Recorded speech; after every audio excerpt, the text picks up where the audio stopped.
Alright everybody, title update 1 is up.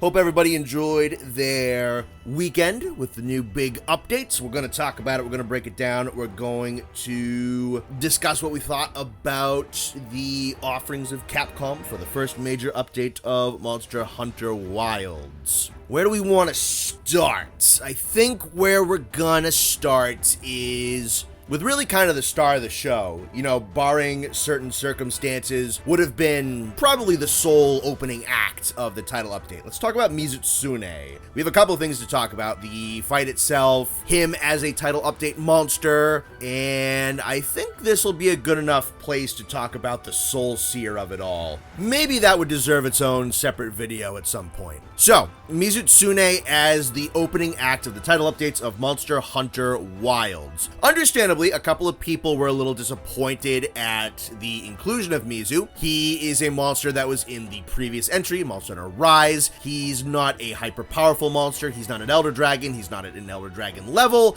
He is a pretty middling tier difficulty Leviathan flagship that has not been underrepresented in recent years. So there are, of course, bigger, badder, more exciting, more weird, more canonically powerful monsters that you could do to kind of bring in the title updates. Is Mizu a bad choice, though? Certainly not. Mizu's a very good monster, always has been, and continues to be, certainly. And they made a couple of enhancements to him to kind of further justify him being a title update monster, which we will talk about in a second. But first impressions, I would say, is he's a good monster for Wilds, whether or not he was a title update monster or a base game monster. Fits in with the Scarlet Force particularly well. Does kind of fine in the ruins of Wyveria too, where you can fight the tempered version, which is odd, but there's enough water that it still, like, it kind of works a little bit. The kit is quite solid, especially in the back half of the fight. It's very traditional Mizu stuff.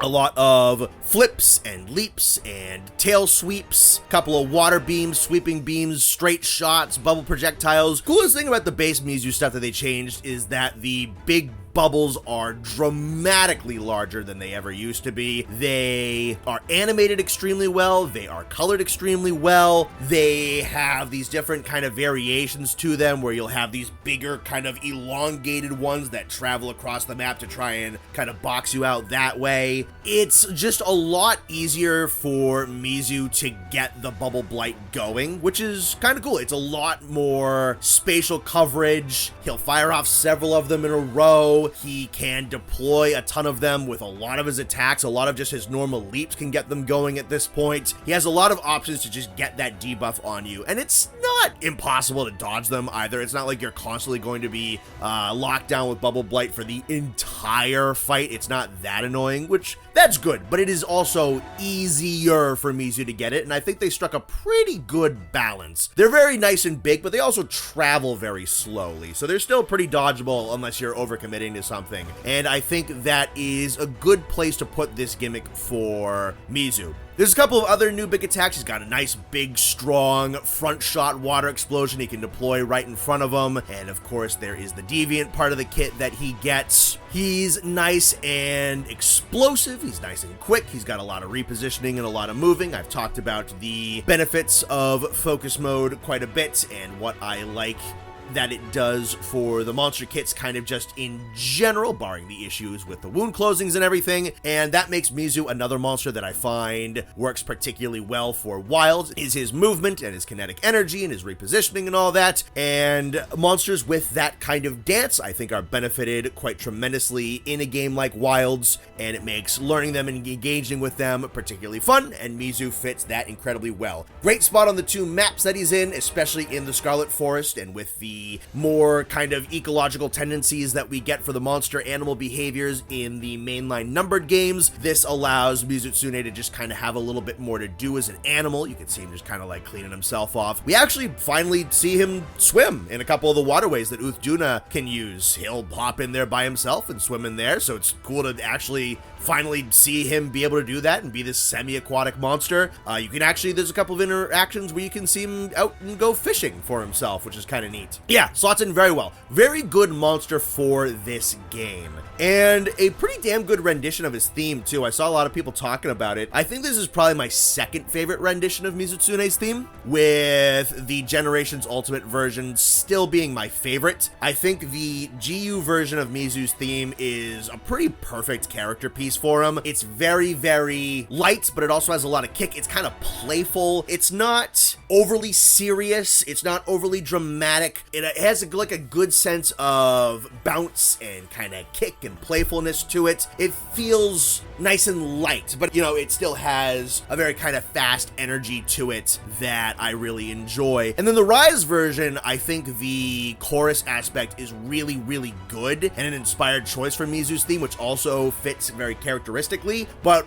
Rise, especially when it comes to the monster music remixes, has some kind of just overarching design choices in its music with kind of just like a fattiness and roundness and just kind of lack of punctuation that I kind of don't appreciate in its music overall, which holds that track back for me. And this one is a little bit interesting too. It kind of brings back that strength with the big brass and the more kind of pronounced sound to it and all that kind of stuff. But where the GU version is kind of very spry and a little bit more playful, this one is a little bit more imperialistic and a little bit more authoritative. So I feel like each one does something very interesting. I think this is probably the least matching of Mizutsune as a character piece, as it is a little bit more big and bold, and like I said, it kind of has like a Japanese imperial authority element to it that the others don't have. One is a little bit more playful, the other is a little bit more spiritual. But I think just in terms of sound choice and soundscape and all that kind of stuff, I think I prefer this one over the Rise version, just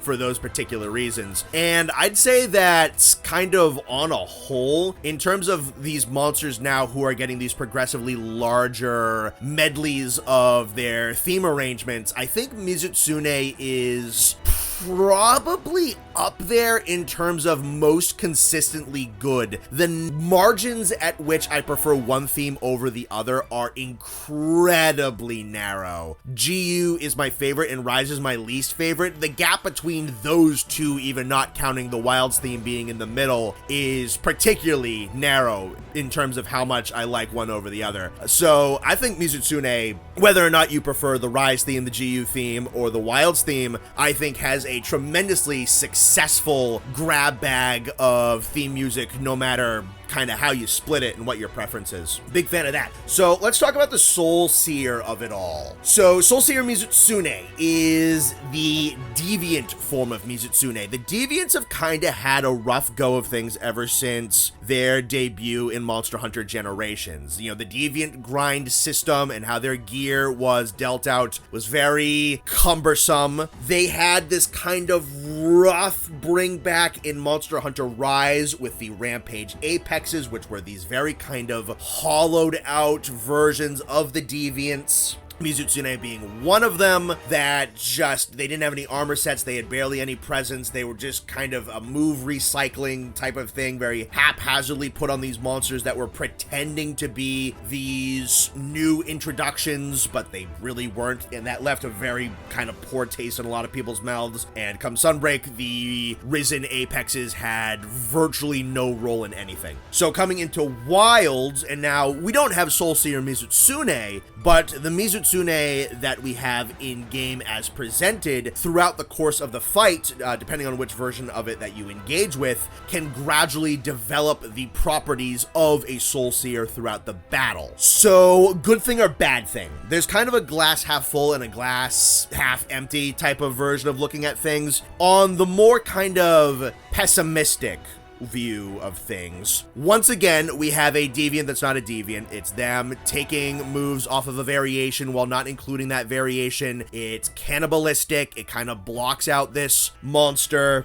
from being in the main roster. It diminishes a variant and moves a lot of what makes that variation onto the core monster. Do we even have a reason to bring that variation back now if we're just going to put everything on the core version? This isn't the first time this has happened, with some monsters like Green Nargacuga and Terra Shogun Sinatar being virtually worthless now as their properties were moved over to the core monsters. So does this happen with Soulseer? Is this just kind of a consolation prize for the Deviants? Does this mean that the Deviants are never going to come back? Soulseer not being in the game, but having his moves in there means, yeah, you still have those properties for sure, but at the same time, the armor set isn't in there. Some of the moves aren't in there. The original weapons aren't in there. And the skills that come with those kinds of things and how that can kind of play off of different theory crafting and all that. And then, yeah, no, you have some properties of Soulseer on the new Mizu, but you don't have all of them. You don't have the effect of the unenraged blindness, where he's kind of just feeling around for you and using the pops and the bubbles that he projects around him to detect where an opponent might be, and then he flares up into the fire eye. It's that whole element of Soulseer isn't in there. So is this just full cannibalization, and they really just kind of cherry picked a couple of cool aspects, slapped them on the core Mizutsune, and then they're just kind of done and dusted with Soulseer, who used to be his own original creation permanently? So that's the more kind of pessimistic view. The more optimistic view is this doesn't necessarily mean that Soulseer is permanently cannibalized. This isn't the first time that monsters have kind of pilfered around from their variations and then either given those moves back to their variations when the variant comes back,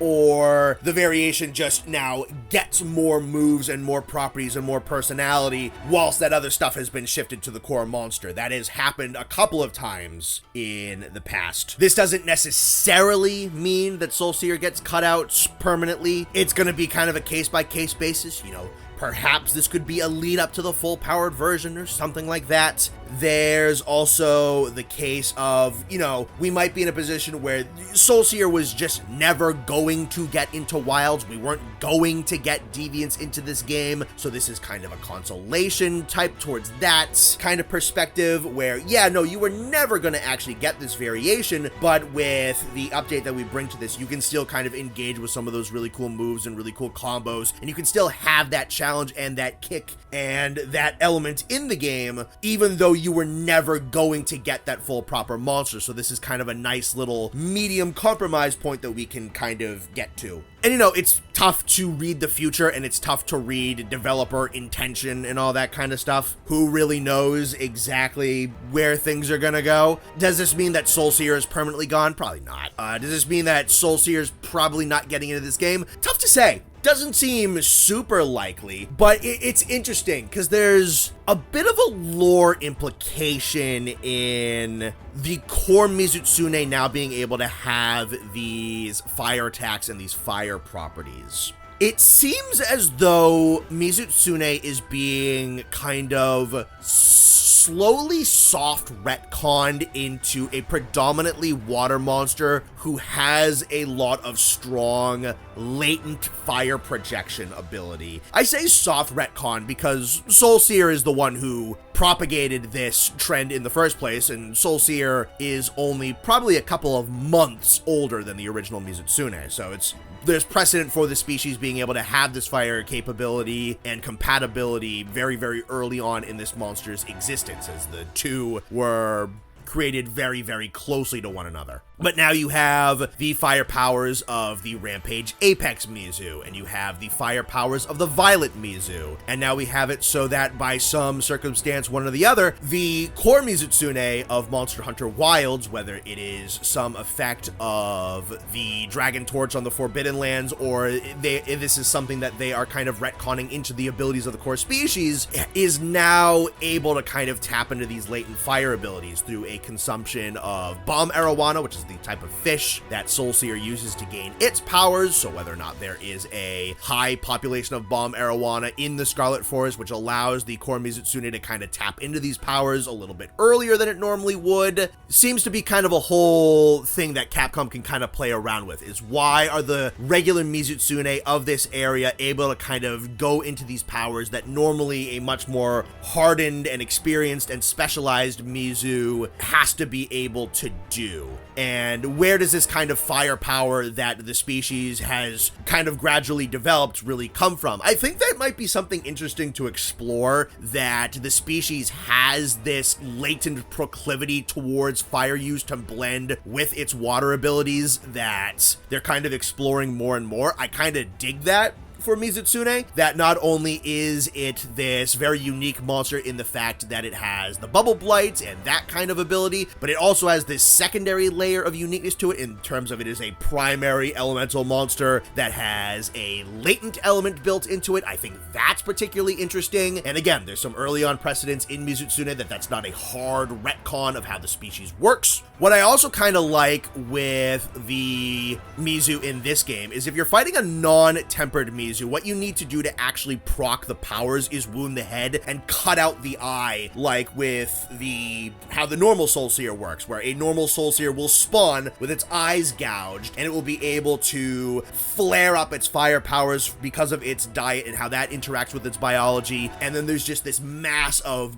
kind of like boiling water vapor just pouring out of its gouged out eye socket, which is incredibly heavy metal. That's kind of sick. So if you're fighting Mizutsune in Monster Hunter Wilds, the normal one, you can gouge out its eyes with the head break, piss it off, and it will then start pouring that boiled water vapor out of its eye when it's properly enraged. And what's also kind of neat is they lean into it gradually. They do some kind of developmental work into a variation, kind of a lot like Primordial Malzeno. With Primordial Mal, what they did was the Curio would try to kind of gradually take over and drive him to insanity over the course of the battle and try to gradually pull him into being the corrupted Malzeno, and then throughout the course of the battle he would shake the Curio off and resist the temptation before going into that full madness towards the end of the battle. With this Mizu, as you're scarring over its face and damaging it and kind of pushing it further and further into this desperate state, what it can do is, right before it goes into the full powered up form, he can start to gradually weave the flaming bubbles of Soulseer into his combos. So there's this slow introduction to kind of indicate that he's changing, which I think is a very, very cool step. Now, if you're fighting the proper tempered Mizutsune, this kind of leans into how Soulseer and a lot of the deviants work. Is the idea of a battle-tempered monster is that they've gone through a lot of fights and are scarred over, have survived numerous incredibly harrowing confrontations, so it makes sense that the tempered Mizutsune doesn't need this head break and this condition to be met. When he gets angry, he can just rip into the Soulseer powers. So with a normal, non-tempered, kind of more healthier version, you need to push it into that amplified state. With a version of Mizu that's already been in that kind of battle, he can just kind of go into that state when he's angry. Now again, there's elements of the Soulseer that don't exist. This Mizutsune has not been in this wounded state long enough to have this kind of mastery over his new state of being that the full-blown deviant has. So even the kind of augmented Soulseerified Mizutsune still kind of feels a little half-baked. Personally, I don't think this is going to happen, but I think what Capcom could do is kind of go with a Primordial Malzeno type of ordeal where they push the evolution fully. So you kind of set this groundwork precedent with Mizu in that, you know, you can push him, you can damage him, you can kind of bring out that firepower with him, but it's still a kind of reduced version of what the full power version of a deviant Soulseer is capable of. But then what you do later down the line is like, yeah, no, this particular Mizu got beaten down really bad. We know this is a particularly powerful population of the species we need you to investigate. And then what you do is you go full Soulseer, probably in the expansion, I would say, is likely what would happen. So you kind of have this precursor version of Soulseer in the core Mizutsune, and then what you do is you unleash the full power of this incredibly threatening, hyper dangerous, spastic, explosive, incredibly powerful Soulseer, probably in the expansion. Will they do that? It's not impossible. I don't think I would put money on it. That we have in this game feels a little bit more like, yeah, Soulseer was never going to get in, and we needed to kind of pump Mizu as a title update monster, so we're kind of gonna like meet you halfway and just kind of fluff up the abilities of the core monster to make him a little bit more interesting as a TU monster, whilst also kind of including these nods to this other variation. I think a really, really smart idea and a really hype idea would just kind of be to go fully all the way through it, and in the expansion bring in the max power potential of what this transformation can do, and kind of give Mizutsune this kind of gradual arc in power escalation. Will they? Again, I'm not going to put money on it. Smart idea though, and I think would be very, very cool. Now, as for the Mizu that we have in game and what he can do, you've been seeing a lot of one-shots probably online. For people who are particularly good at the game and have max level stuff, Mizutsune is not terribly difficult. You know, there's aspects of this game that just make it so that some things can be particularly easy. I think there's a bit of a programming error with him at the moment where you can kind of chain flinch loop him off of the Soulseer igniting animation. We can kind of loop his flare up into the enraged form, and if you can chain flinch him off of that, you can beat him down pretty bad. Are most people going to figure that out? No, but people who are particularly good at the game and figure that out, yeah, no, that's definitely an oversight that should be patched. I might just kind of be coping, but I feel like his wound buildup and wound placement is less aggressive than how it feels on a lot of the base game monsters. It definitely feels like I get them a little less frequently and a little less than I was getting on most other monsters. I typically don't run Flare a whole ton, so I didn't really have that to kind of offset things. But yeah, no, it felt like his wound buildup was a little less aggressive than some of the core monsters, which was nice to see. And then, yeah, no, his health isn't amazing. It's still kind of low, as is a lot of the health with the wilds monsters, until you get to like the super high level tempered monsters. Then he can last for a good long while, which is nice. But the damage is definitely pretty incredible. And you know, it doesn't really matter if his health pool isn't super, super great, or there's some chain flinch ability to him and some kind of easiness with how wilds operates. If he can land one attack, you die, you explode, you combust, which is pretty nice. It's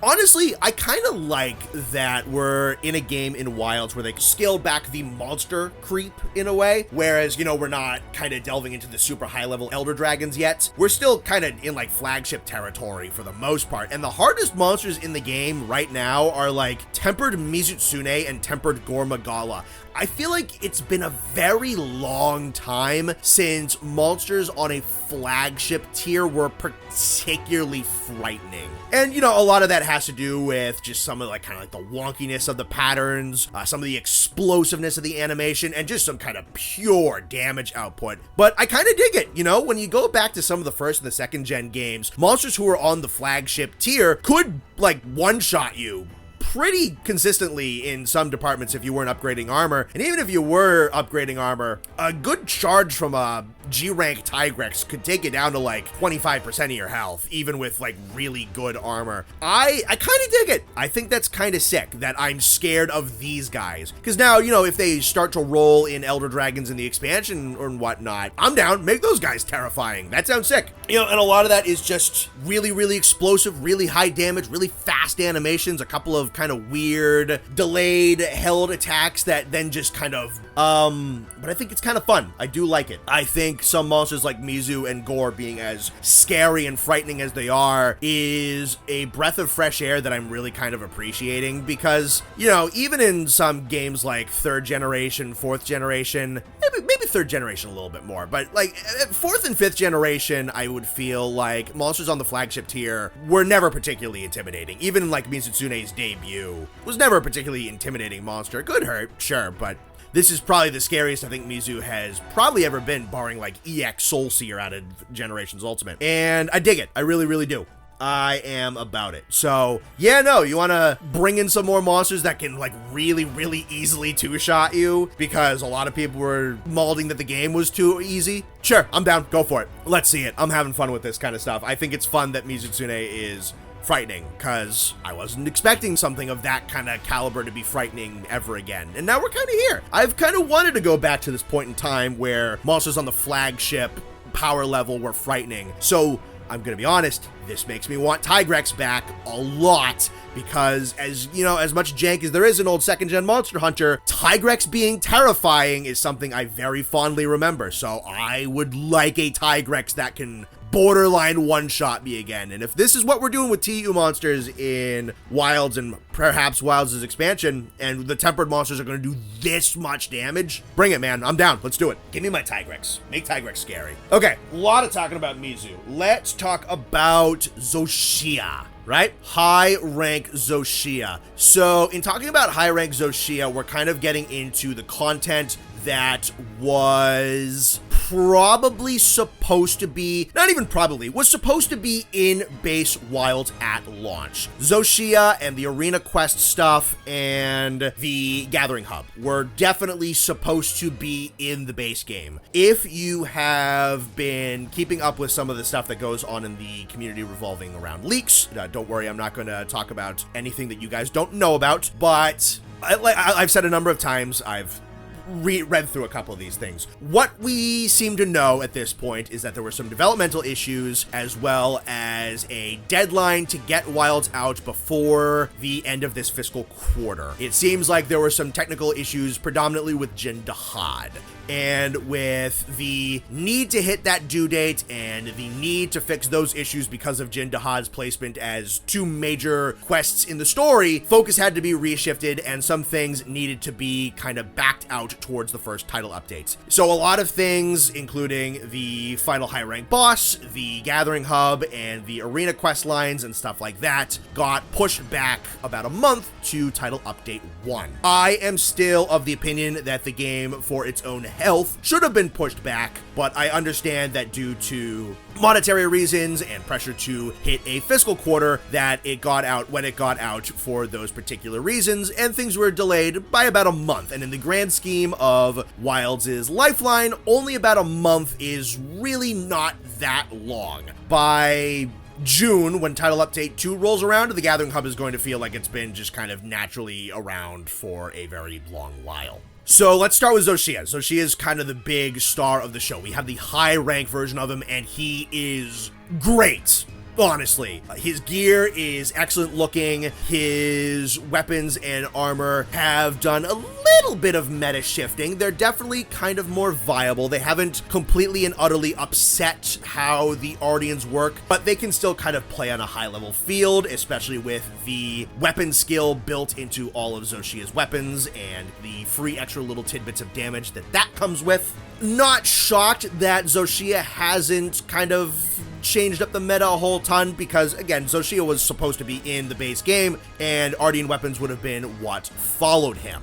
So not too shocked that he's not overtly better than any of the Ardian stuff, but he does still have good stuff. And the fight itself is very well put together, very fun. My opinion of Zoh Shia has gone up dramatically, having now gone through his high rank changes and fought him a number of times. So his health pool has gone up tremendously, by the way. I think I checked and saw that his single player health pool is about 45,000, which is a tremendous amount of health for a high rank monster. And the fight does a lot of damage. He can have a lot of attack chains. Zoh Shia can 2-tap you with pretty much the bulk of his moveset, and unlike the low rank version, high rank Zoh's got combos, and he's got mix-ups on those combos, which is the most interesting thing. And he has a very, very fun progression of his moveset as he goes. So there'll be sometimes during the final bout of his fight where he'll go, rip those off twice, go back down, slam down, do the big kind of crystal burst front slam, go then into the Crimson Fatalis kind of firewall chain thing that he can do. So he has a number of attacks that can 2-tap you, 3-tap you, and at his most powerful, he can combo his attacks for like 30 to 40 seconds straight of just move after move after move. If you're fighting him in multiplayer, then his attacks, though still relatively quick and comboing, will leave enough weak points and openings on his body where your teammates can still get in while you're being attacked. But whoever's on the receiving end of those fireball combos better be moving, because it does a lot of damage, and he can do that kind of standing fireball power shot thing, which the hitbox on that attack is a little garbage, but that's probably the worst thing about satisfying, honestly. But then he can just kind of like do a hard flip turn 180 degrees and fire off behind him and catch you off with that. But yeah, no, really fun. A lot of combos, a lot of mix-ups. He will chain his moves together in varying ways. His moveset will very gradually thread together and expand on one another and will just kind of unfold. He has a lot of those Wyvern Milk burst attacks, which is really fun to just fire off the elemental pods at him, because if you don't, then he's gonna detonate him, and then you got just this wildfire of explosions going off the whole time that can catch you. His super move isn't too hard to get away from, and he only really does it twice per fight. I've fought this guy probably like 7 or 8 times this weekend and very much did not get bored of fighting it. He's very fun to parry, very fun to offset. His moveset is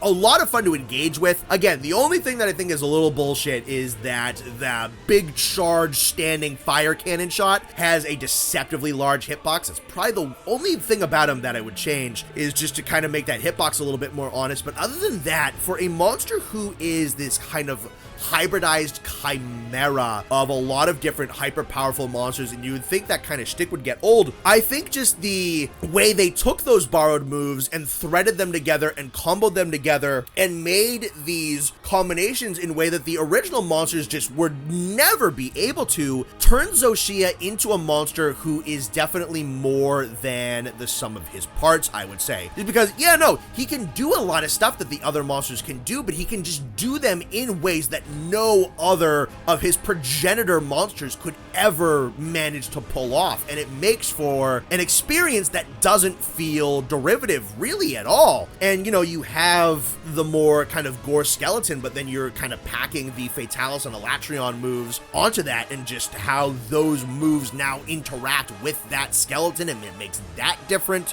So I would say that high rank Zoh Shia is a incredible success, and I already kind of liked him as this modern retooling of the concept of the equal dragon weapon. His music is incredibly cool. They explain his return in the fact that he's kind of like Perfect Cell from Dragon Ball, where he can like reconstitute himself from small parts of himself and regenerate him, but there's still a conundrum as to whether or not they actually want to shut down the Dragon Torch and how that affects the natural environment of the Eastlands, and whether or not it's worth it to actually try to interfere with this thing. But now we kind of have to maintain and tend to Zoh Shia trying to reestablish himself. There's some pretty dark implications with how that works, because if you get into the part descriptions and the armor descriptions, there is something that is trying to get out of Zoh Shia, and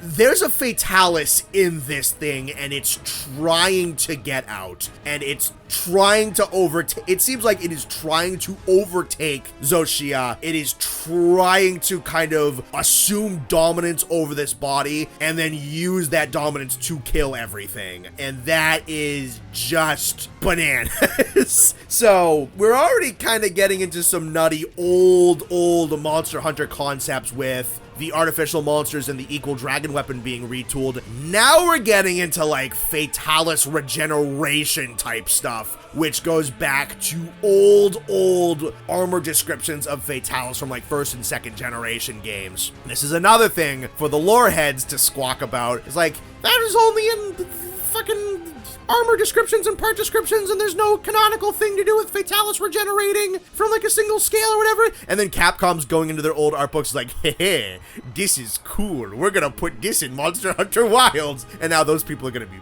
pissed, because this thing is probably going to try and regenerate itself into a full Fatalis by the time we get around to the expansion. And you know what? Let's just get fucking weird with it, dude.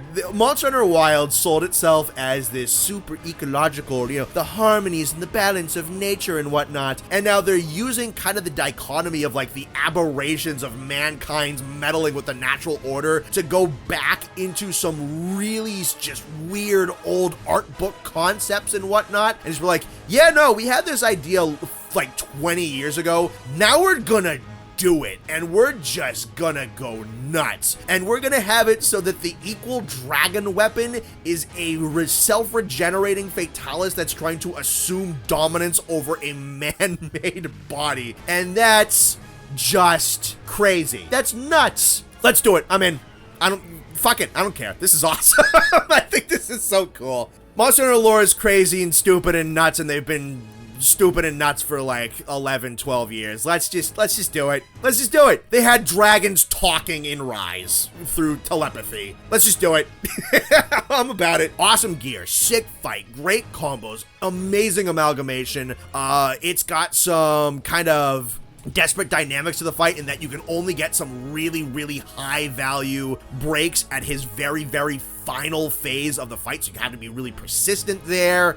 It's kind of cool that his hit zones get gradually just kind of better and better as he's just ripping his armor off of himself, even though his fight gets so much more dangerous, and he's getting more moves, and he's getting more combos and all that. So yeah, regardless of what they do with him going forward, high rank Zoh Shia as is the final high rank boss of the core of Monster Hunter Wilds, I think is a resounding success. Very cool concept, excellent music, great gear, both cosmetically and stat-wise, a blast to fight, really fun to engage with, and just some batshit crazy lore stuff that I am just kind of down for, because, like, yeah, no, let's make it weird. Let's make it weird. Cool. Very, very, very happy. Let's see. Those are kind of the two big things. Let's talk about... I talked about Zoh's gear a little bit. I also kind of want to talk about Mizu's gear. I kind of got a little bit ahead of myself. I wanted to cover both of the armor sets at once, but let me just kind of go over Mizutsune's gear a little bit too. Not meta shaking, not at all, and kind of weird and experimental. Seems fun though. So the way Mizu's gear works is it kind of stacks with each other,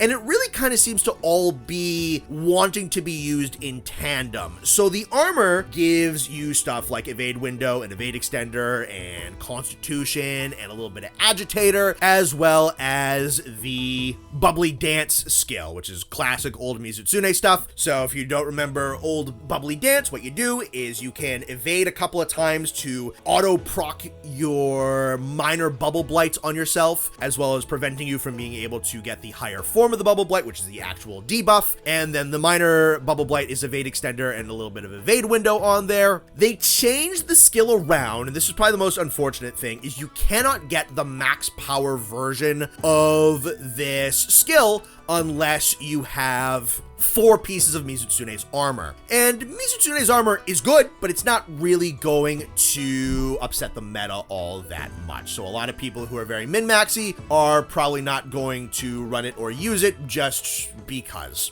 Oh, I apologize, looking over the footage at the moment. It doesn't have agitator, it has burst. So, again, is this really gonna push anything too drastically? No, meta level players are not going to use this stuff. Do I kind of want to use it just to kind of play around with how these skills synergize with each other? Yeah, sure, because the weapons also have some interesting stuff to them as well. So, with burst, constitution, evade extender, evade window, and that kind of stuff, you're looking to be using weapons that consume stamina, move around a lot, and hit a whole bunch. So immediately off the bat, you're looking at something like dual blades, something like bow, maybe like a little bit of lance, because lance works pretty good for burst, works pretty good with evade skills. And then if you really want to be using the power guard, constitution's not a bad bet to use. So yeah, lance, dual blades, and bow, I can see this being something fun to run to get the minor bubble blight, to get those evade skills, to increase your evasive capability and just your damage output over multiple hits.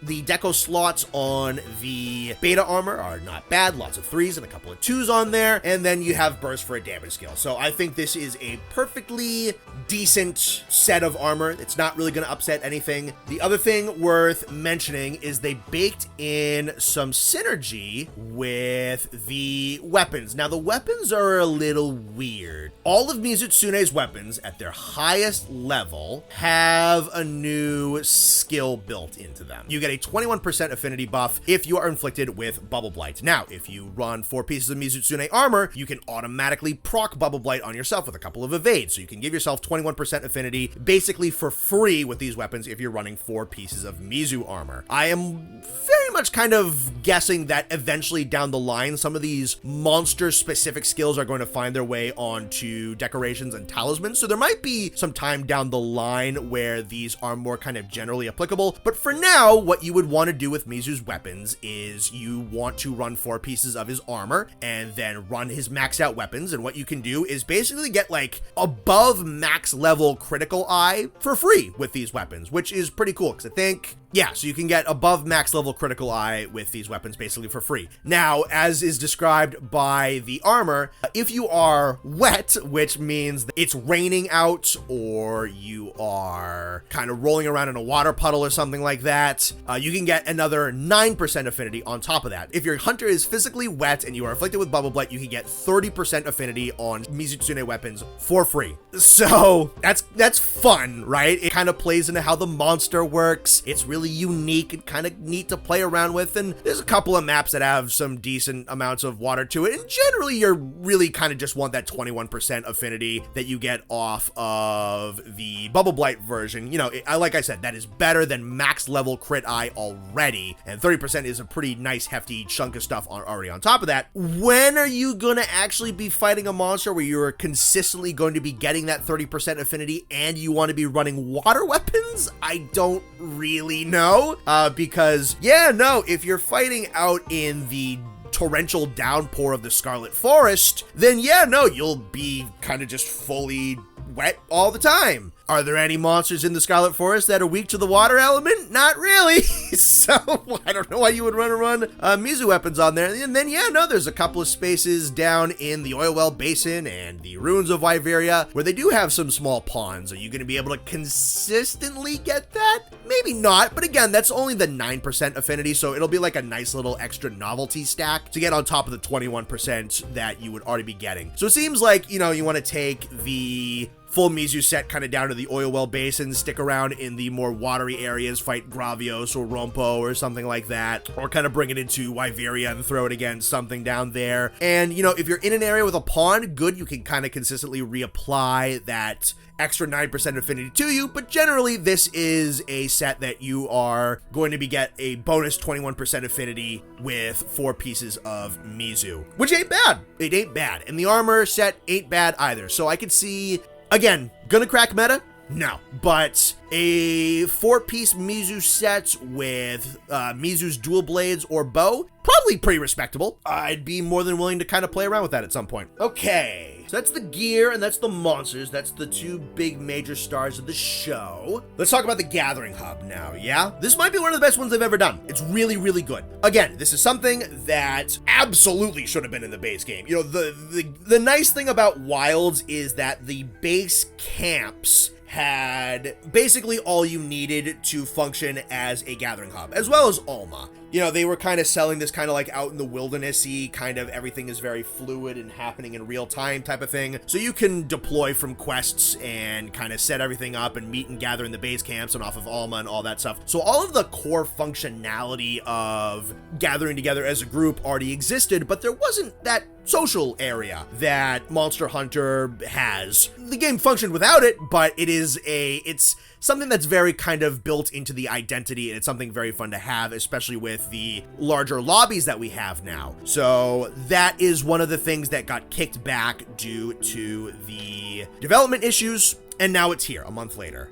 And I will say, this should not be a precedent that the gathering hubs are pushed back to being in the title updates, but in this individual moment in a vacuum when we streamed over the weekend, having the gathering hub be this thing that we could finally like all conglomerate towards and meet up at and all that stuff, it was a really, really nice moment. I liked it a lot. It was a lot of fun to just kind of get together with everybody in that much kind of bigger, more wide open space. You know, it's neat to kind of goof around in the base camps, but the base camps they're camps. They felt a little congested. There's not as much of a feeling of revelry. This one's got like the live performance with the diva, which I want to talk about. It's got tables everywhere. It's got mini games off to one side. It's got a whole bunch of little activities over there. It's got these like kind of market stalls. It's got kind of like this little town feel where you can have all 16 people in there, but unless you're my stream and my idiot children conglomerate around me and just mosh pit me. I love you guys, by the way. Then everyone just kind of has their space to kind of mill around and go shopping here and go eating over there and go goofing off over there and set building over there. It's nice and it's lively and it's spacious and it just feels like this little market town, which I really like. I still do, at some point in the future, want my big, massive, chunky, kind of Viking drinking hall type of thing in the middle of a city. I still want that, yes.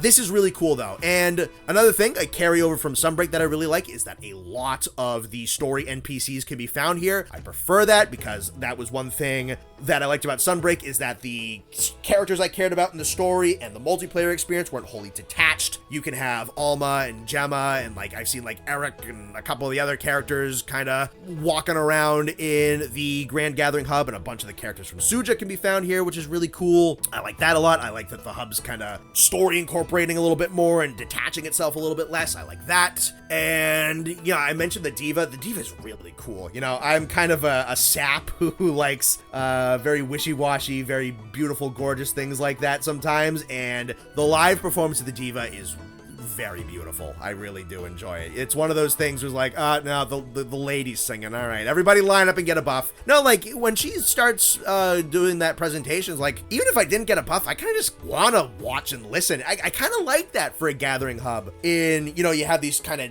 you're kind of doing whatever you're doing, or you can just kind of sit up and watch the show, but you have like this live music entertainment, as well as it just being a very, very lovely song. It just kind of like, it adds a little bit of, like I said, that revelry to it, you know what I mean? I think it's this really cool thing where like the music starts going and then everybody kind of just like stops and then just kind of turns over and watches what she's doing, or they're just kind of going about their business while the music's still going in the background. It's really nice. I like that kind of like, it's in the middle of the summer and you know, everybody's out. It's like, if you've ever been to like something where they have like live music out in the summer in a very kind of like open area like that, that's what that feel gives me. I love that kind of aesthetic and that kind of vibe, and it totally provides that with the Diva and the kind of open air space and everything. Really cool. I'd be down if they did more with the Diva later on and gave her more songs to perform, maybe something to do with the performance when the seasonal events roll in and they change up the Gathering Hub, because we know we're getting those. That's going to be really cool. So if they kind of change that around, that'd be kind of neat. I hope they do more with it, but even just what they have so far, really, really gorgeous stuff. I love it.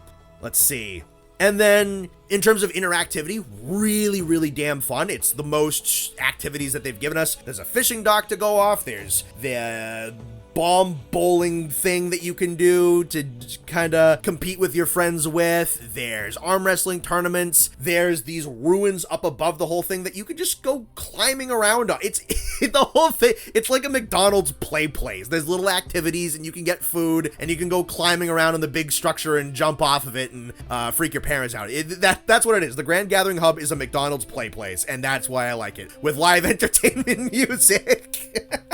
And then the layout's really good too, with most of the shopping and forging and kind of like player utilities pretty compactly put together, but not like ultra super compressed, but they're all within like 2 seconds of each other. There's 2 separate tents that you can change your gear and your items around at opposite ends of that stuff. Then they have the food a little bit more towards the back. They have the entertainment a little bit more towards the front, and they have the kind of like the entertainment, a little side games and mini games and little activities a little bit more off to the side. So things are kind of just like clustered up in their own little sections. Everybody has their room to do whatever they want, and like the stuff that kind of fits together is all kind of paired together. So it is large and kind of broad, but also expedient and compact, which is something that I think Astera failed to do, where it was also very kind of large and very big and bold, and it wanted to kind of sell this kind of big town feel, but everything was too spread. I think they very wisely took Sunbreak's inspiration with Elgato and like, yeah, no, there's a lot of room, but all of the main facilities are nice and tightly knit together. And I think that's a really good way to go about it, and I think they nailed it. And then on top of all of that, we're technically not even really done. And Title Update 1 is only really like 80, maybe even like 70% out. We might be getting layered weapons in this patch. They haven't decided if it's going to be late late game TU1 or into TU2. There's supposed to be some display listing for endemic life caught at some point. We are going to have the 4 Apexes and Gore being bumped up into the 8-star tempered level monsters towards the end of May, so that is going to take the current pool of max level efficiency monsters from what was originally just Arkveld to right now Arkveld, Zoh, and Mizu to Arkveld, Zoh Shia, Mizutsune, Uthduna, Nuudra, Raydao, Jindahad, and Gormagala. So that's going to go from 1 to 3 to 8 for the max level monsters that you want to be going after for the best Ardian drop. So that is going to make the endgame stuff drastically more interesting if you're really going for that min-maxed level of drop. And I think across the board, monsters at that level are going to just have higher health values and less aggressive wounding, which is nice. We're going to have the seasonal event coming out a little bit later in this month. We're going to be getting Arch-Tempered Raydao towards the end of this month, which is going to be really cool. I've said it before and I'm sticking to it that I prefer the fact that they are spreading out the stuff in the title update to give us like little stuff week to week to week to week as much as they can. It's healthy for the game. It keeps the numbers up. There's obviously always going to be those min-maxers who are going to devour everything in the hour. I've already seen a couple of people online who's like, I beat everything in the hour with my max level Ardian gear. This title update sucks. I don't know why people are enjoying themselves. It was like, well, because most people have social lives and a job. But, some people are just not going to be satisfied with anything. But, yeah, very cool that they're spreading things out. It's going to give me more stuff to cover. It's going to give us more stuff to do in the streams. It's going to keep the game healthy. It's just kind of more to digest and more to talk about. It's more videos for me, honestly, so that's really good for my paycheck. And it's just like, I very much remember the days of Title Update 1 in base game world, where it was just Deviljho, and Deviljho's gear was not even like particularly all that great, so everyone went with their augmented weapons, beat the crap out of Deviljho, didn't really need to make any of his stuff, and then it was like 2 months before Kolv Taroth showed up, and everyone's like, what do I do? So there's a little bit of damned if you do, damned if you don't with this whole thing, where there's going to be a whole bunch of mechanics and stuff that I think they definitely want to kind of fluff up the title updates a bit and have it so that there's just more stuff coming in and they are kind of gradually implementing new mechanics, and then you're going to have the people going to be like, why wasn't this in the base game? But then it's like, all right, let's front load everything in the base game, and it's like, it's just a monster that died in an hour. Blech. So I think this is for game health, for game interest, for health of my channel, for health of the streams and all this kind of stuff. I think they are going in the right direction. Now, stuff like the final high rank boss in the Gathering Hub, those shouldn't be in a title update. Those should have been in the base game. They were going to be in the base game. There's developmental issues and the fact that they were unable to delay the game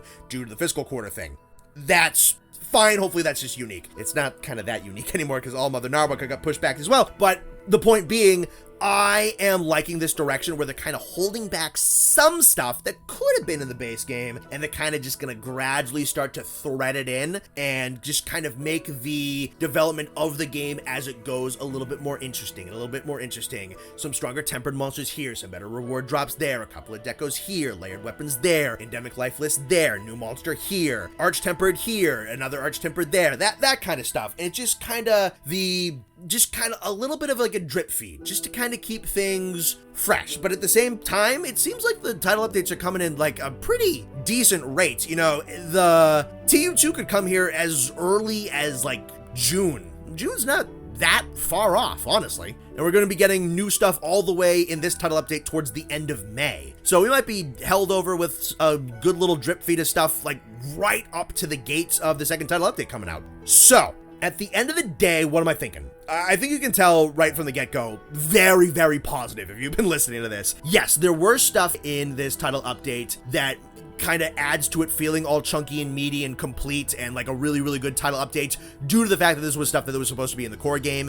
And if it wasn't the case, then there was probably would have been just Mizu if things had gone probably the way that they would have been, minus some of the other stuff. And would that have felt quite as good? Probably not. But, you know, things are the way they are. And the thing that kind of softens the blow in my estimation is that the Gathering Hub and high rank Zoh Shia were very much worth the wait. They aren't just good content, I think they're excellent content. Zoh is a great armor set, he's a great challenge, he's a very fun fight, he has some awesome implications, and then the Gathering Hub, the Grand Hub, might be one of the best ones that they've ever made. Very early to call on that, but I am smitten by it incredibly quickly. So it definitely kind of softens the blow that, yeah, this stuff should have been here at base launch, but it was worth the wait. It's really good stuff. It's not just good, it's great. It's really great stuff to add to this game. So the fact that we got it a month later, okay, sure. It was worth the wait. I think it was well worth the wait. And that, I think, is the bulk of what I have to say. So definitely be looking forward to us doing more stuff with Monster Hunter Wilds as the days go by. We've got a whole bunch of stuff coming out as things progress. I'm having a lot of fun with the game, and it is getting more and more and more into the places that I want. You know, I think even by the end of May, before we even hit TU2, when we have AT Raid out now and the 8-star tempereds on 8 monsters, I think the game's going to be in a pretty dang good spot. And then, you know, Laggy's showing up a little bit later with even more stuff on the way after that. So, yeah, dude, I think the thing's looking good, you know?